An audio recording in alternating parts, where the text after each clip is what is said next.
nama saya Fadil Hidayat, BP 1610-933015. Pada kesempatan kali ini, saya akan mempresentasikan mengenai analisis pengendalian kualitas komponen produk Airbrake menggunakan metode Six Sigma pada Departemen Pemesinan, Divisi Lab Berat PT Pindad Persero.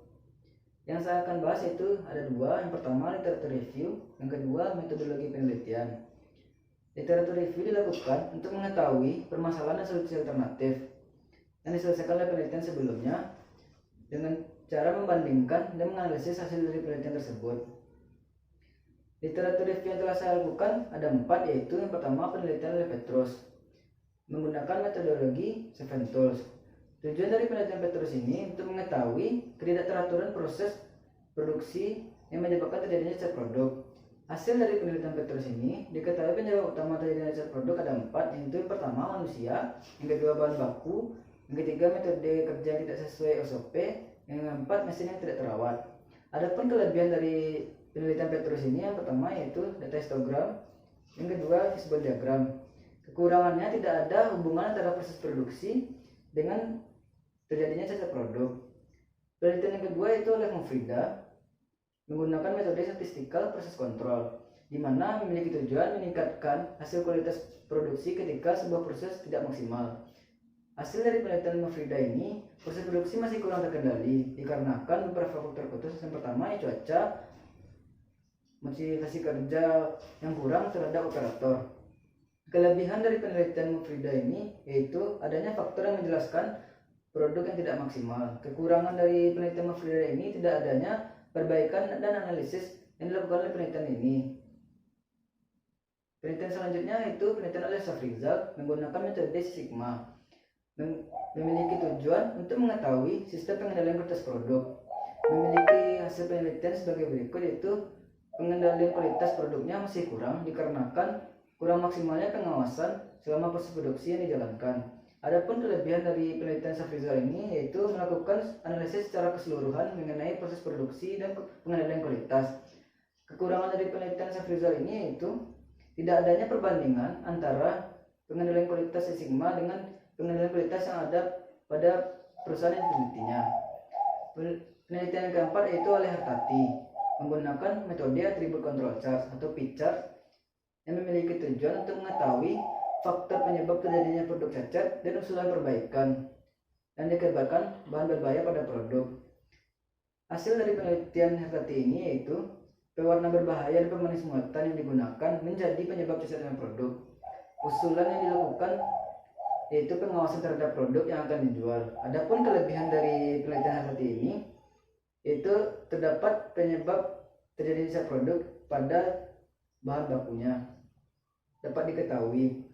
Kekurangan dari penelitian Hartati ini yaitu hanya menggunakan satu metode, tidak menggunakan lebih dari satu metode. Selanjutnya saya akan menjelaskan metodologi penelitian. Yang pertama, saya akan menjelaskan layout yang akan saya jelaskan. Yang pertama latar belakang, yang kedua rumusan masalah, yang ketiga tujuan penelitian, yang keempat batasan masalah, dan yang terakhir metodologi penelitian.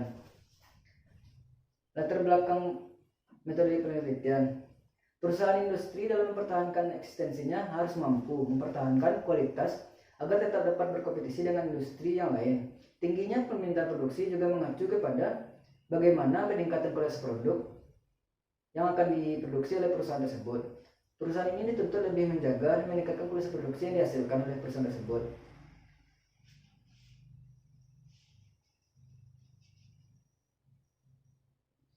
Penelitian ini dilakukan oleh saya sendiri pada PT Pindad Persero Bandung. Ini dilakukan pada kurun waktu 1 bulan dengan mengacu pada metode pengendalian kualitas yang ada pada PT Pindad Persero itu sendiri yang menggunakan metode average rank length, di mana persentase yang digunakan oleh perusahaan PT Pindad itu 2,5%. Selanjutnya itu konsep Six Sigma. Pada konsep Six Sigma terdapat dua perbandingan konsep. Yang pertama yaitu True Six Sigma Process dan yang kedua Motorola Company Six Sigma Process, di mana pada kedua konsep ini memiliki perbedaan. Pada Motorola Company Six Sigma Process, nilai sigma yang pertama memiliki persentase yang sangat rendah, sedangkan pada True Six Sigma Process memiliki persentase sigma yang tinggi. Selanjutnya pencapaian nilai pada sigma.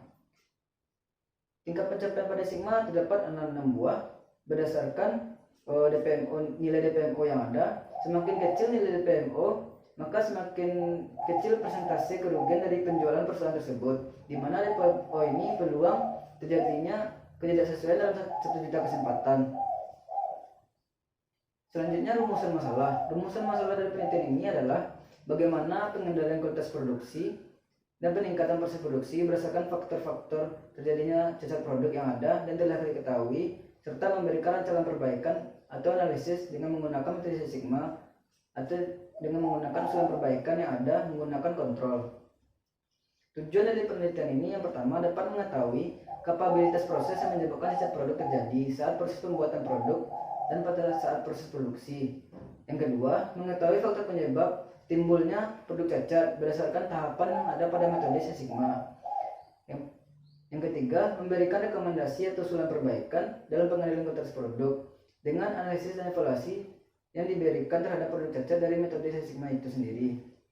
Adapun batasan masalah dalam penelitian ini, yang pertama, data yang dikumpulkan merupakan data produksi cacat untuk periode Januari sampai bulan Desember pada tahun 2019, dan data yang digunakan data Afering Ranglets yang digunakan oleh PT Pindad Persero yaitu 2,5% dan karakteristik kualitas produk pada PT Pindad. Yang kedua, metode yang digunakan adalah metode Six Sigma. Yang ketiga, penelitian produksi ini hanya mengamati satu komponen produk, yaitu komponen produk air brake. Metode penelitian pada penelitian ini yang pertama dilakukan studi lapangan, di mana melakukan pengamatan langsung pada perusahaan yang akan diteliti. Selanjutnya melakukan studi literatur, mencari literatur yang sesuai dengan metodologi penelitian yang saya gunakan, yaitu mengenai pengendalian kualitas dan metode Six Sigma. Selanjutnya dilakukan identifikasi masalah, di mana menetapkan permasalahan yang terjadi pada perusahaan, di mana permasalahan yang saya angkat di sini yaitu pengendalian kualitas. Selanjutnya dilakukan pengumpulan data. Data yang dikumpulkan adalah data given mengenai hasil produksi dari komponen air brake itu sendiri dari bulan Januari sampai Desember pada tahun 2019. Selanjutnya data given mengenai cacat produk komponen air brake pada bulan Januari sampai Desember pada 2019. Selanjutnya informasi yang berkaitan dengan pengendalian kualitas produk pada produk air brake. Selanjutnya dilakukan pengolahan data yang memiliki 4 tahapan. Yang pertama define, yang kedua measure, yang ketiga analyze, yang keempat improve. Pada tahapan define dilakukan identifikasi permasalahan yang ada, lalu ditentukan tujuan untuk melakukan dari permasalahan tersebut. Pada tahapan measure dilakukan perhitungan presentasi produk bebas cacat menggunakan peta kontrol atribut dan dilakukan pengukuran kapabilitas sigma dan nilai dari PPMO. Pada tahapan analis dilakukan stabilitas dan kemampuan dari proses itu sendiri pada produk air brake dan diidentifikasi sumber-sumber penyebab terjadinya kecacatan produk pada produk air brake itu sendiri dan kegagalan produksi yang ada. Kenapa kejadian produksi itu terjadi? Selanjutnya pada tahapan improve, yaitu dilakukan usulan perbaikan, penetapan rencana, tindakan untuk melaksanakan peningkatan kualitas berdasarkan faktor-faktor penyebab cacat dari produk air brake itu sendiri berdasarkan hasil data yang diperoleh dari tahapan measure dan analysis menggunakan data histogram, fishbone diagram, data kapabilitas sigma dan DPMO yang telah dilakukan pada metode pada tahapan measure dan analysis. Selanjutnya dilakukan penutup, kesimpulan dan saran yang berdasarkan penelitian ini. Sekian penjelasan metodologi penelitian dari saya. Terima kasih. Assalamualaikum warahmatullahi wabarakatuh.